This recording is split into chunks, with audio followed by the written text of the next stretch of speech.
Praise God, hallelujah, what a beautiful time of worship. Right now, boy, if it's not too much to ask, I want to request everybody to stand up once again and let's just take some more time to breathe in the presence of God. Wow. Especially for us who went through a lot this week. Right now, we came here for God, for His presence. And so, I want to request everybody to just raise your hands, stand up, raise your hands, close your eyes, and right there where you are, let's just continue basking in the presence of God. Wow. Father, right now we just come to you surrendered. We just come to you, God, with a heart that says, Lord, have your way. Let your will be done upon my heart, upon our lives. And Father, as we're surrendering everything to you, we also want to give to you the highest praise and the highest adoration. We just want to say that you deserve it, God. Oh, hallelujah.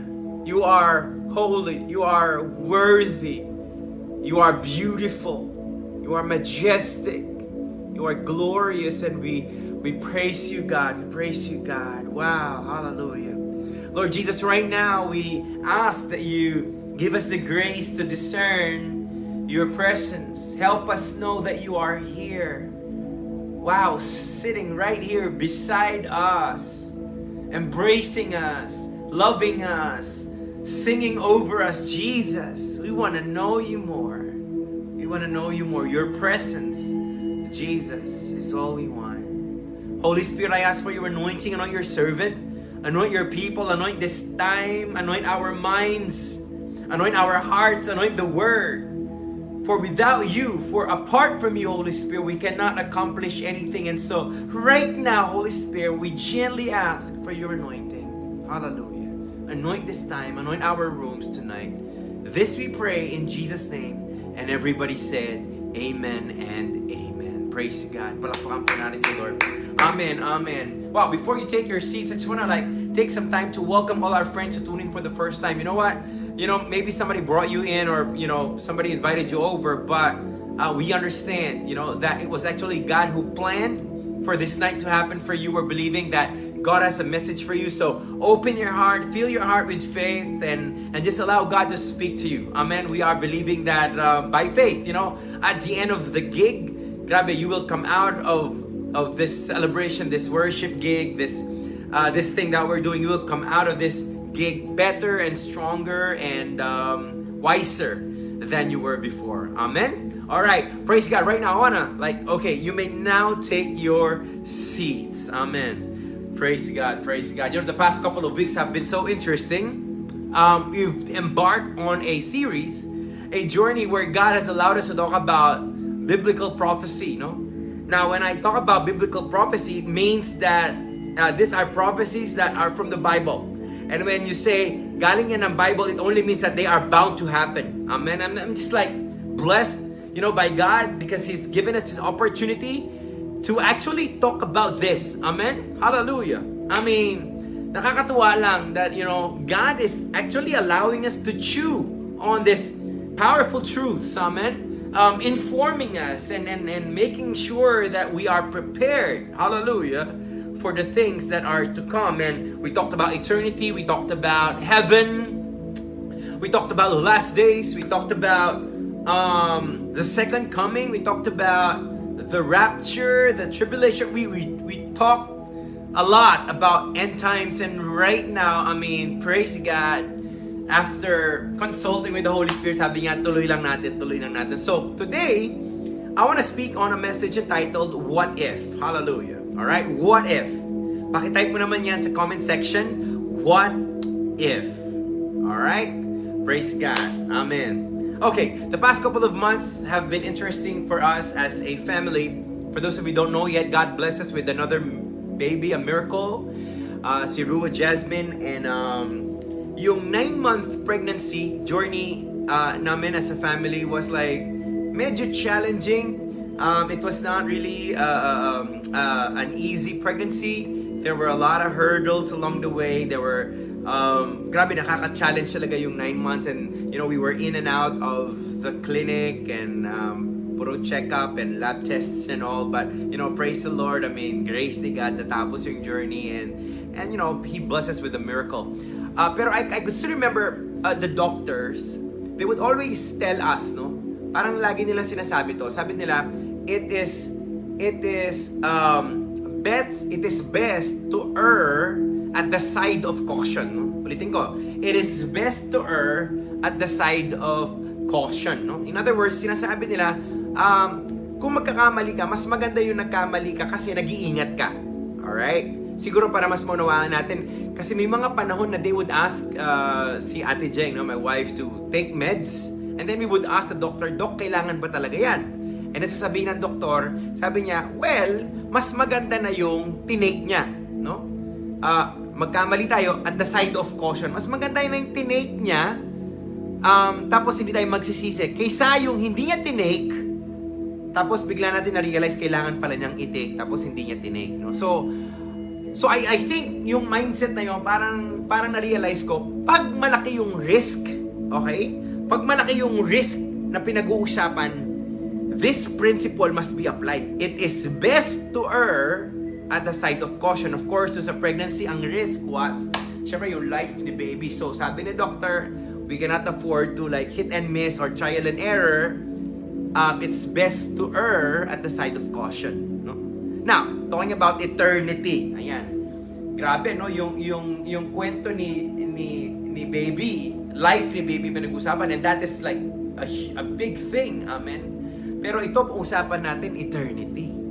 Hindi ko alam kung meron pang mas lalaki pang bagay, no? Kaysa dito sa eternity. I mean, think about it. If you make a mistake, wow. If you make a mistake, tapos ang consequence ay you're gonna lose eternal life and spend your life in hell, man, hallelujah. Talagang kailangan natin mag-ingat. Kaya nga, ang hugot ko ngayon, okay, it's better to err at the side of caution, no? Now, para mas malinaw, Kuya Ro, please, direct to the point, ano nang ibig sabihin? Ang gusto ko sagutin ngayon ay ito.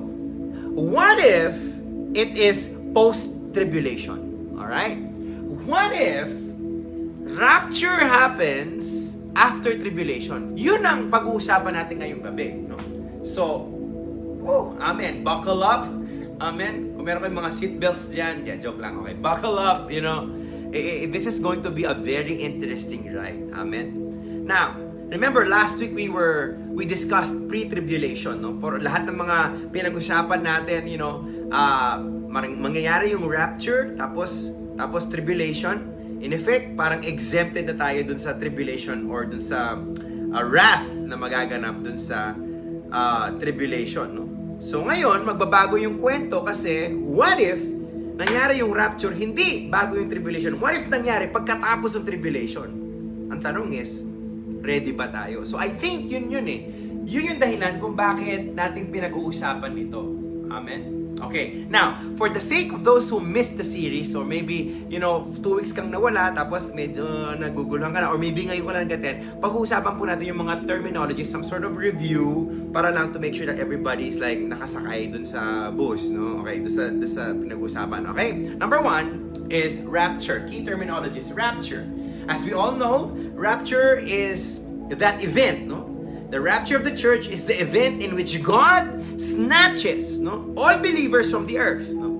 Ito yung sa atin, isa sa mga pinakamasayang, could be the start of our best days ever, because sabi ng Bible, the church will be snatched away. Alright? Yung mga believers, kukunin ni Jesus, tapos we will spend forever with Jesus. So, yeah, it's the best day. Amen? And that's rapture. Alright? And then, pinag-usapan din natin yung tribulation. Now, the tribulation, end times tribulation, is a future 7-year period of time when God will finish His discipline of Israel and finalize His judgment of the unbelieving world. No? So, sabi ng Bible, magkakaroon ng ganon. 7 years, tapos doon sa 7 years na yun, magkakaroon ng wrath, magkakaroon ng tribulation, trial, hardship, pain, no? Doon sa 7 years na yun dito sa lupa. And ang keywords na lumutang last week were wrath and martyrdom, no? Pinag-usapan natin yung mga tribulation saints, most probably they will like die as martyrs, no? So ito po yung tribulation, no? Now, pre-tribulation, ito yung pinag-usapan natin last week na yung rapture magaganap, mara-rapture tayo, tapos tribulation. Kaya nga masaya tayo kung pre-trib kasi ibig sabihin exempted na tayo dun sa tribulation or dun sa wrath na magaganap. Amen.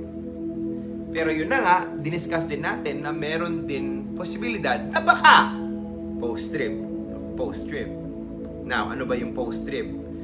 A doctrine that believes that the rapture will happen after the tribulation. And if this happens, kung mangyayari yung rapture after tribulation, ibig sabihin nun, dadaan po tayo lahat dun sa 7-year period na kung saan madidisiplina yung Israel, yung wrath mararanasan natin at kakaibang persecution, ibang level ng persecution ang mararanasan mga believers. No? Grabe. Dyan. Okay. Huwag kang kabahan kasi, mamaya sagutin natin ba't di kayo kailangan kabahan. Okay? Alright. Now, if it's post-tribulation, we need to get a grip of the revised timeline. So, babaguhin natin ngayon yung timeline na inilabas natin last week. Kasi yung timeline last week, pre-trib. Ito naman, post-trib. Now, okay, please show the picture. Alright. Now, as you can see sa picture, yung nagbago lang dyan ay yung lugar ng rapture. That instead of bago tribulation, nangyari yung rapture after tribulation. You see? That's a difference. Okay? At dahil assuming today that it is going to be post-trib, no, we need to have a greater understanding of the next set of terminologies. Alright? Kasi nga, what if post-trib?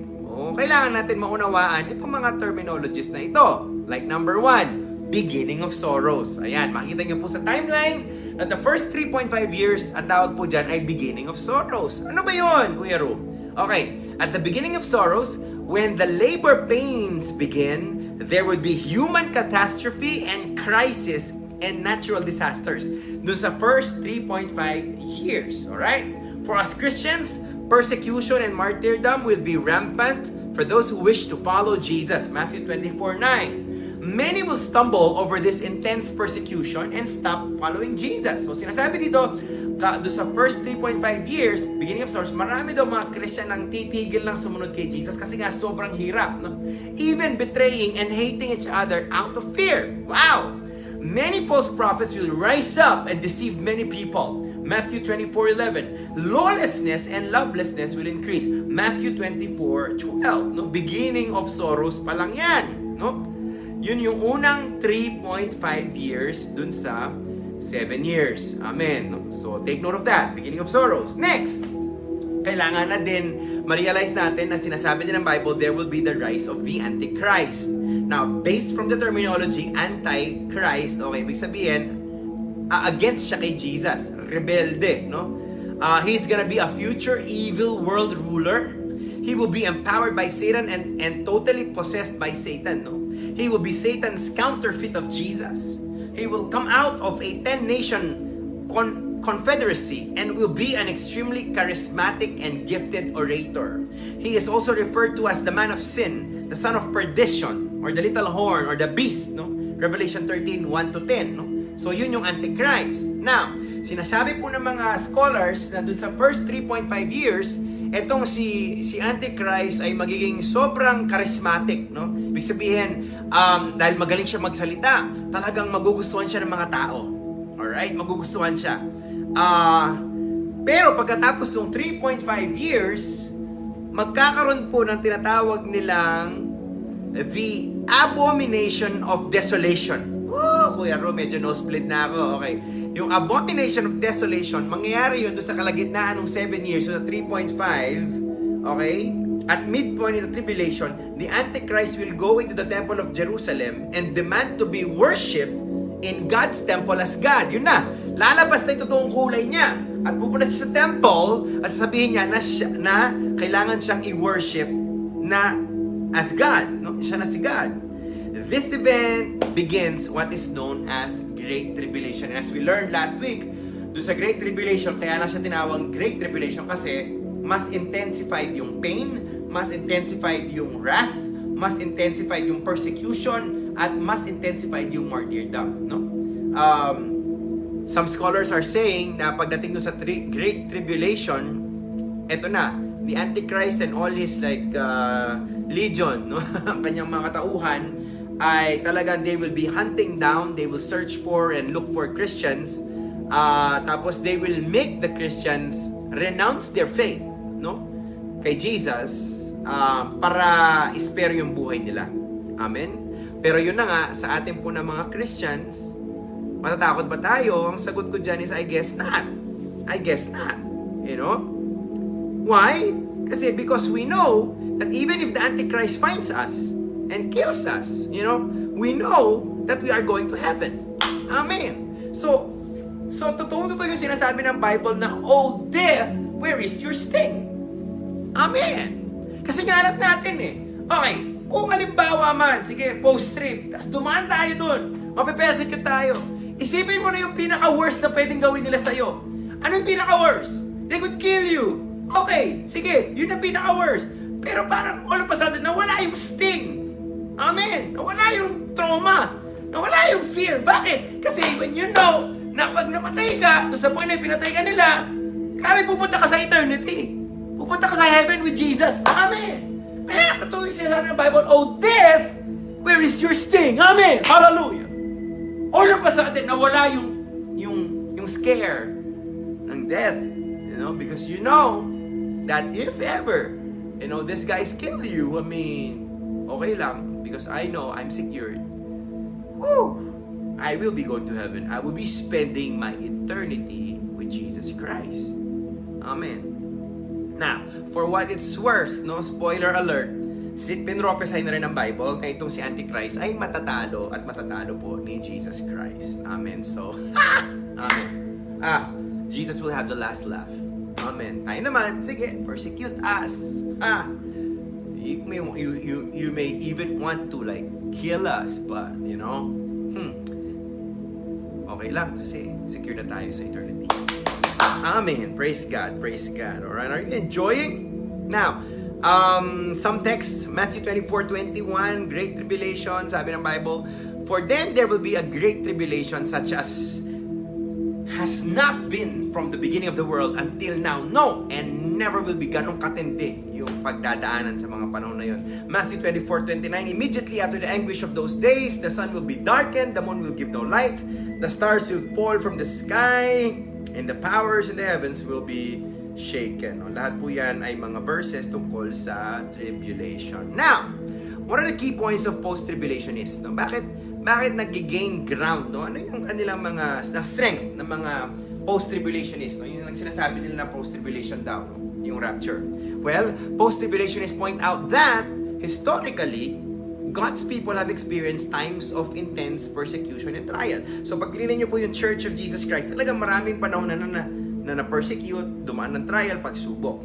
Therefore, they say, it should not be surprising that the church also experiences the great tribulation of the end time. So, kumbaga, ba nasasabi nila, based from history, yung church talagang palagi na yan napapersecute, dumadaan ng pagsubok. So, hindi na surprising kung hanggang sa end times, dadanas pa rin tayo ng mga ganitong tribulation. Now, in relation to this, the post-tribulational view distinguishes Satan's wrath or man's wrath from God's wrath. No? Ibig sabihin, dinidistinguish nila ngayon yung wrath. Merong Satan's wrath at merong God's wrath. Satan's wrath is directed against the saints. No? Ito nga, yung mga tribulation saints. Now, if post-trib, kasama na tayo dyan. And God allows it as a means of purifying His faithful, the believers. Gusto ko naman yun. Amen. Yung i-allow ni Lord na dumaan tayo ng persecution kasi nga ipupurify niya tayo. Wow. Para pagdating ng second coming niya, purified na yung church. Pwede. O, pwede. So, maganda pa rin naman yung purpose. No? On the other hand, God's wrath is poured out on the Antichrist and His godless kingdom. And, yun na nga, God will protect His people from that punishment. So, amen. So, ito yung mga strengths ng post-tribulation doctrine. No? So, what if? Balik tayo sa what if. What if? What if post-trib nga? You know, last week we answered the question, why do we talk about this? And I said, because we want us to be informed. Gusto ko informed tayo. Pero alam nyo, kalagitnaan ng week, dinagdagan yun ng Holy Spirit. Sabi niya sa akin, Ro, it's not just about being informed, but it's also about being transformed. Oh, hallelujah. And then God gives me the green light, the go signal to preach about post-trip. And then sabi ni Lord, kaya mo sasabihin kasi ayaw mo lang silang ma-inform. Ang gusto mo, ma-transform sila. Hallelujah. And I said, wow, thank you, Holy Spirit. You're really working on our transformation. Amen. Kaya nga, nagtanong ako sa kanya, sabi ko, Lord, what are you trying to tell us kayong kino-consider namin what if it's post-trip? Amen. Again, I'm not saying ako yaniniwala sa post-trip. I'm just discussing. And I'm just like allowing us to reconsider what if. Okay, last week kasi pinag-usapan natin, baka pre-trip. Pero ngayon, what if it's post-trip? So, kumbaga, I'm praying that you, like, parang alam niyo yun, yung ma-imagine nyo din yung sitwasyon. For example, if God permits tayo ay dumaan sa tribulation, it's gonna be tough, there's gonna be persecution, and you know, you're reading the news about Christians in Afghanistan, you know, they're being hunted down right now. Talagang hinahanap po sila, no? At sila po ay, you know, sinendan na ng mensahe na sila po ay, you know, they will be persecuted, some of them will die, you know, as martyrs. So, parang glimpse yan, no? Parang ganun yung mangyayari, no? It's gonna be a very difficult time, and so, na-imagine nyo ba? Wow, alam mo yun. Sabi nila, hindi ka daw makakabili sa grocery stores kung hindi mo i-renounce yung faith mo kay Jesus. Hindi ka makabili ng mga essentials, you know. Mawawalan ka ng maraming rights. Some even are saying that will be a time where Christians have to hide, no, in caves, and kasi nga hahanapin sila. Tapos ang kakainin na nila yung mga kamote, gano'n, nagtatanim na lang sila, you know, may mga gano'n eh, di ba? So I would like us all to, like, you know, picture that, no, yung gano'n yung sitwasyon, 7 years of like that, no? Especially yung latter 3.5 years, no? Grabe yun. Oof. It's gonna be a very challenging time, if ever. So, habang pinag-uusapan natin yon, ganun yung mindset natin, okay, kung post-trip ba, ready ka ba? Handa ba tayo? Hanggang sa dulo ba, hindi natin i-renounce yung faith natin kay Jesus? Woo! O kaya, bigla na lang dahil hindi kayo nalaw na pumasok ng SM kasi Christian ka, sasabihin mo, sige na nga, hindi na ako Christian. Wow! Sana naman, wag ganun yung mangyari. O kaya, ayaw kang papasukin sa Jollibee, hindi ka na pwedeng kumain daw kasi ganito, ganyan. Tapos, you know, or what if, you know, somebody points a gun to your head? I mean, real talk, it might happen. Sabihin nila, kailangan mong i-renounce yung faith mo. Sabihin mo na hindi si Jesus ang Lord mo. Sabihin mo na hindi si Jesus ang the way, the truth, and the life. I-renounce mo yung pagka-Kristiyano mo. Bitawan mo yung faith mo. Kaya natin yun. You know, ito yun eh. Ito yung real talk. Ito yung pinag-usapan natin ngayon. And so, siguro, number one, we have to understand that, you know, if it's post-trip, number one, ngayon pa lang, dapat stop the baby high maintenance Christian mentality. Hallelujah. Dapat ngayon pa lang. Stop the baby. Alam mo yung baby Christian? Baby Christian pa ako eh. Imagine mo, tututukan ka ng baril. Ipapa-renounce sa'yo yung faith mo. Ang kapalit niyan, eternity, heaven ha, pag nag-uusapan dyan. Tapos pa baby Christian. Masakit kasi, I don't want to answer. Pa baby, ano mo yun? I'm not in the mood. Hindi pwede yun. I mean, we're talking about like, when that time comes. Tapos alam yung high maintenance, yung kailangan may nagpo-push, kailangan may nagpo-motivate, kailangan may pagdating ng tribulation, who knows what's gonna happen? It's gonna be, you know, baka yung mga tayo, mga Christians, maghihiwa-hiwalay na, gano'n. Siyempre, may mga gano'ng pagkakataon. Kaya baka wala na yung life group leader mo, gano'n. O kaya, ikaw na lang, tsaka yung faith mo, gano'n. Yung gano'n. So, are we like gonna be ready for that? You know? balikan natin to. Maganda yung pinag-usapan natin kanina. The Great Tribulation, it is believed that the Antichrist will look for, search for, and will inflict harm to the believers. So if this happens, no, talagang hindi na pwede yung pa-baby Christian, no, yung high maintenance na Christian. All of a sudden, ito naman ang aking aha moment. No? All of a sudden, the intensity of some verses that we were accustomed to hearing is brought to a whole new level. No? For example, yung 1 Corinthians 9:27, lagi natin tong naririnig. Yung, but like a boxer, I strictly discipline my body and make it my slave, so that after I have preached the gospel to others, I myself will not somehow be disqualified as unfit for service. No, gusto ko yun. I strictly discipline my body. Ngayon kasi pag pinag-usapan, ayaw nga, kailangan mag-disiplina gano'n. Pero imagine yung pagdating ng tribulation, ibang level ng disiplina ang pag-uusapan dito. So, yung mga verses na alam natin, biglang nagiging ibang level. Halimbawa, yung I die daily, sabi ni Apostle Paul. Grabe, put that in the context of tribulation, yung Great Tribulation or yung 7 years, man, talagang grabe, it is brought to another level. 1 Timothy 6:12, ano sabi ni Apostle Paul? Fight the good fight of the faith. Imagine, no?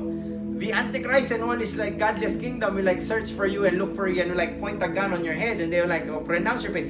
Literal na literal yung fight the good fight of the faith. Amen. Sabi ni Paul, take hold of the eternal life to which you were called when you made the good confession before many witnesses. So, ngayon pa lang, parang God is reminding us, hey, come on! While there's still time, you know, you gotta build those spiritual muscles. Ngayon pa lang, kailangan hindi ka na yung pa-baby Christian. Kailangan hindi na ikaw yung high maintenance Christian. Amen! Hindi na pwede yung matampuhin. Hindi na pwede yung inconsistent. Hindi na pwede yung self-love dito. Amen! Now, let me explain. Kasi because if you love yourself, you will not hold on to your faith. Alam mo yon? Kung dumating sa point na tribulation, may nag-uusapan, tapos, you know, what if inalaw ni Lord yun, nandun tayo. Tapos sobrang mahal mo yung sarili mo. At dahil mahal mo yung sarili mo, okay, gusto-gusto pa rin pupunta doon sa mga mall, ganyan, gusto-gusto mong bumibili ng ganito, ganyan. Yung mga rights mo, gustong-gusto mo pa rin. Ayaw mong i-give up yung mga rights mo kasi sobrang mahal mo yung sarili mo. Tapos ang sabi sa iyo nung yung godless kingdom ni Antichrist, sabi niya, sige, okay lang yan. I-enjoy mo lahat ng gusto mong i-enjoy. Kapalit, i-renounce mo yung faith mo kay Jesus. Grabe, no?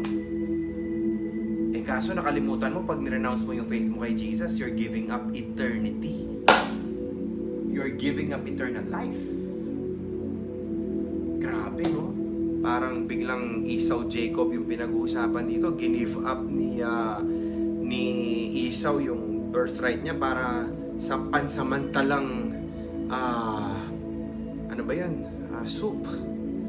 Grabe, no? Oof. So talagang totoong-totoo yun yung mga pinag-usapan natin na death to self. Mga pinag-usapan natin na dapat matibay, unshakable. Pero pagdating ng tribulation, this will be all put to a whole new level. Amen? Hindi na pwede yung kasi sabi ng Bible, no? Basahin natin yung verse, no? Talking about yung self-love. Sabi niya dito, those who try to hold on, Lucas, totoong-totoo. Sabi niya, those who try to hold on to their lives will give up through life. Ano siya sabi dito? Ibig sabihin, dahil gustong-gusto mo yung rights mo, i-give up mo yung faith mo kay Jesus. At pag give up si Jesus, you're actually like giving up through life. Totoo. Those who try to hold on to their lives will give up through life. Those who give up their lives for me will hold on to true life. Hindi na pwede yung marupok na faith. Hindi na pwede yung nakadepende ka sa faith at encouragement ng life group leader mo. What if na-martyr yung life group leader mo? Nauna na. You know, he died or she died for Jesus. Alam mo yun? Tapos ikaw na lang. Hindi pwede yung pinupush at pina-follow up pa dito. Hindi na magpa-follow up sa'yo. Hindi na pwede yung kailangan ka pang i-motivate dito. Amen? Hindi pwede yung may tampo-tampo ka pa kay Lord. Ay, hallelujah, siya na pala. Eternity, heaven, hell, pinag-uusapan, tapos magtatampo-tampo. Magtatampo kay Lord kasi hindi binigay yung pangarap mo. Wow! Come on! Come on! Grabe talaga. Totoo, no? Holy Spirit did not just want us to be informed. He wants us to be transformed. Amen. Alam mo, may picture ako recently. I got this from Instagram, no? Somebody posted it and natuwa lang ako kasi sabi niya, no motivational quote today. If you want to give up, give up. Sabi niya ganun, no?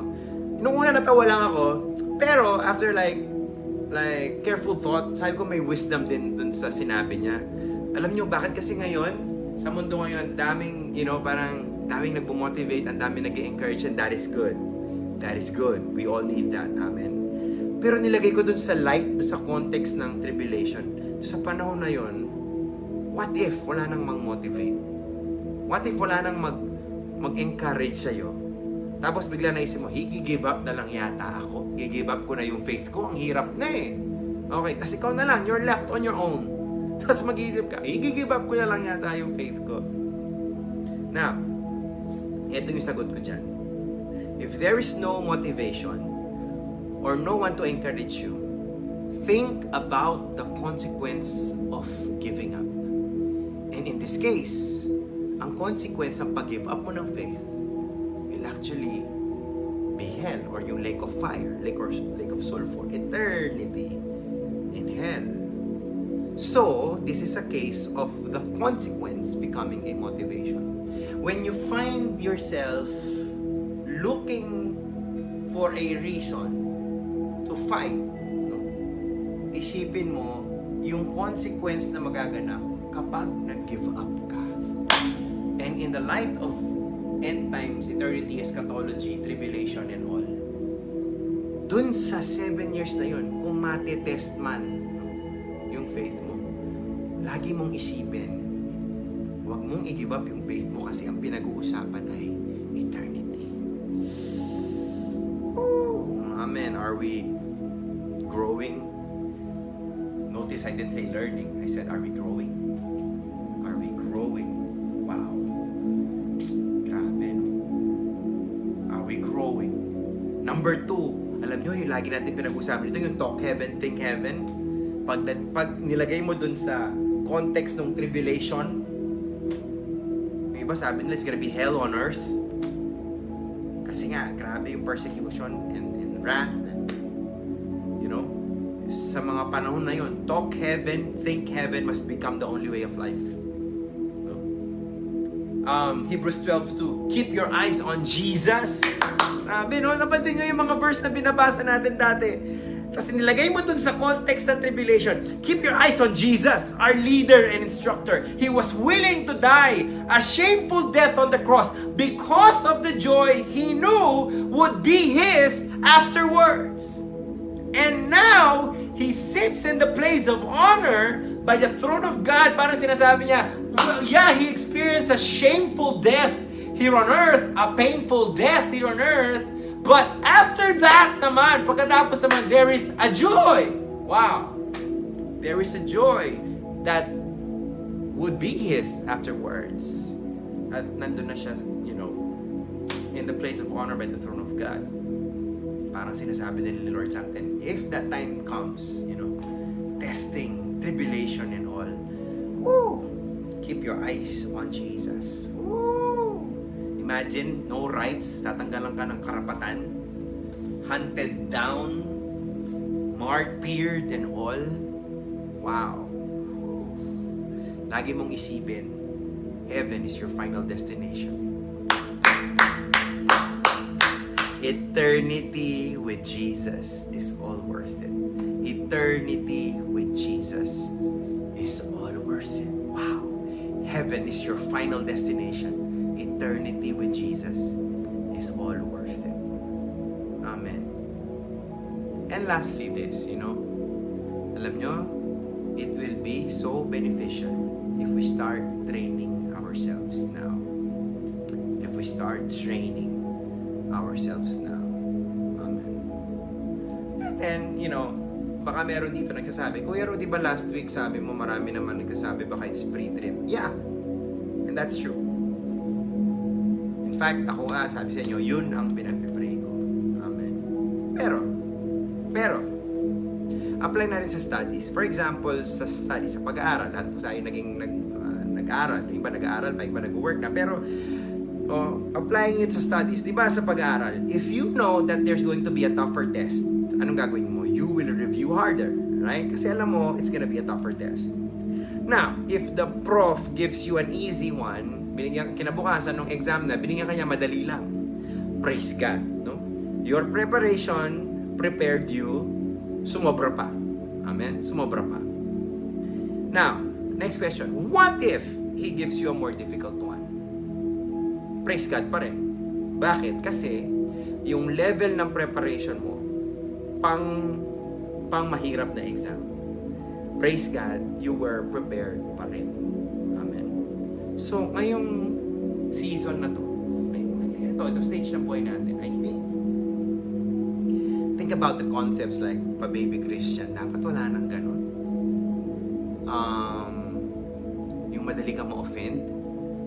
O kaya yung nagtatampo-tampo ka pa kay Lord. Man, hallelujah. Eternity yung pinag-uusapan dito, my friends. O kaya yung dapat ka pang pinupush, pina-follow up, you know. Tapos yung sayo, parang I'm not motivated to pray now. Grabe tribulation. So, you know, ito yung mindset. You train. We train ourselves now. We train ourselves now. Amen.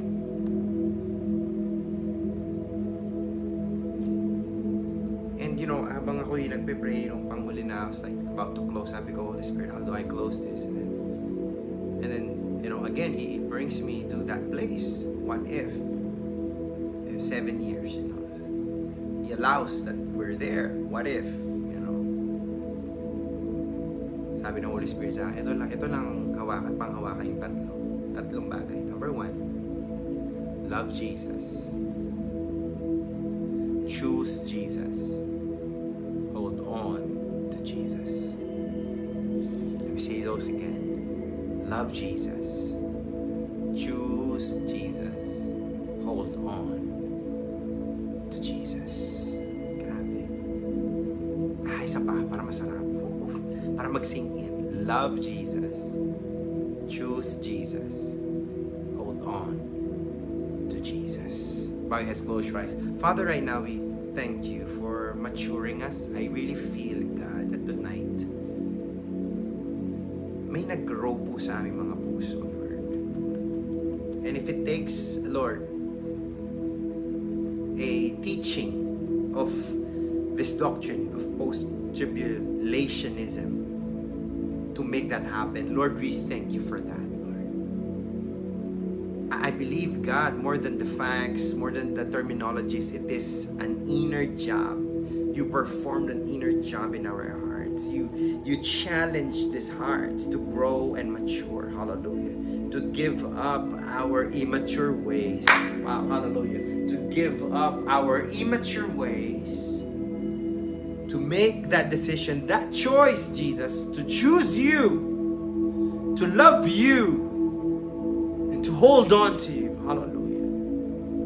God, tonight you fought us. You taught us, God, that we really need to fight, Lord, for our faith. Panginoon. Oh, hallelujah. You gave us a picture, Lord, of the need, really, God, to give up our lives for your sake. To die daily, to learn self-sacrifice. Wow. Hallelujah. To grow up and mature. Oh God, Lord, salamat po. This we pray in Jesus' name. Amen. Right now po, you know, we're talking about eternity, and the Bible tells us that the only way to spending eternity with God in heaven is by receiving Jesus Christ in your heart as your Lord and Savior, repenting from your old way of sin and believing that He is the way, the truth, and the life. Right now po, we're about to give you an opportunity to make the most important decision of your life. Hindi lang decision pang lupa, decision pang eternity right now. If you want that, heaven, eternity with Jesus, if you want that right now, bow your heads, close your eyes, and say this prayer. Sabihin mo, Dear Jesus, right now, I acknowledge that I am a sinner and I need a Savior. I ask for forgiveness for all my sins. Humihingi po ako ng tawad sa lahat ng aking mga kasalanan. I am opening my heart. I am welcoming you into my life. And I am making you my Lord and my Savior. I pray that you cleanse me and that you heal me. I believe that you came, you died, you rose again, and you will return. I thank you, Jesus, for eternal life. I receive it right now. From this day on, I will hate sin. I will love you. I will worship you all the days of my life. This I pray in your name. Amen and amen. Palakpakan po natin si Lord. Amen. Praise God. Praise God. Wow. Powerful. Amen.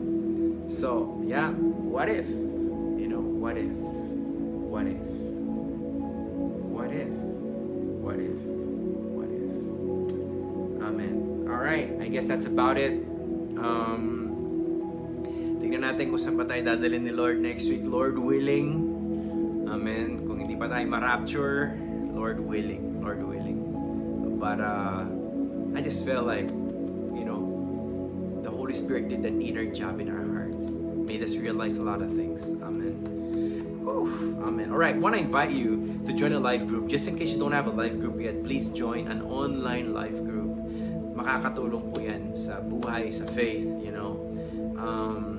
And you don't need to fight this battle alone. Meron po tayong mga ka-life group. So please join. If you want to join, please write there sa comment section, I am new here, and people will connect you. If you want to be prayed for, meron kang pinagdadaanan and you want youth leaders and pastors to pray for you, please click the Zoom link and they're there, ready and willing, excited to pray for you as well. Amen. Tomorrow po is Sunday Church Online. 10 a.m., 4 p.m., 7 p.m. sa His Life City Church page. What else? Monday, we're gonna have tambayan. Yeah, it's last Monday of the month. Meron na naman po tayong tambayan. So, nandun po ating mga paboritong ate at mga kuya. At pag-uusapan po natin ang itong mga bagay na makahalaga sa buhay. Amen? I guess that's about it. If your hands gonna bless you, the prayer, just say, I receive. The Lord bless you. The Lord keep you. The Lord make His face shine upon you. The Lord bless your hearts. The Lord bless your homes. The Lord bless your families. This we pray in the name of the Father, and of the Son, and of the Holy Spirit. And all God's people say, Amen and Amen. God bless y'all. See you next week. Lord willing. Peace, y'all.